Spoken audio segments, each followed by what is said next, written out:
तालुक्यात सर्वत्र शिवाजी पाटील यांचा प्रचार, विजयासाठी कार्यकर्त्यांचा निर्धार, महिलांकडून जल्लोषात स्वागत, चंदगडचा सर्वांगीण विकास आणि रोजगार निर्मितीवर शिवाजी पाटील यांचा भर।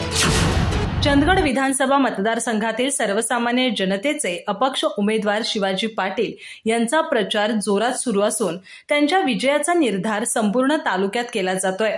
शुक्रवारी शेंद्री, हनिमनाळ, निलजी, औरनाळ, मुतनाळ, माद्याळ, दुंडगे, हिटणी, जरळी, हेब्बाळ आणि हसूरचंपू या गावांमध्ये प्रचार फेरीत ठिकठिकाणी महिलांनी आरतीनं शिवाजी पाटील यांचं स्वागत केलं।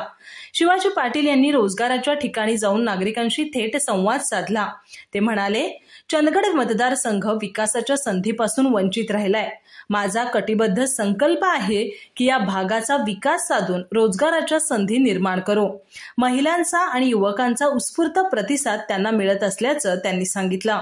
यावेळी प्रचार फेरीत माजी राज्यमंत्री भरमण्णा पाटील यांच्यासह कार्यकर्ते मोठ्या संख्येने सहभागी झाले होते, ज्यामुळे प्रचाराला अधिक बळ मिळालं।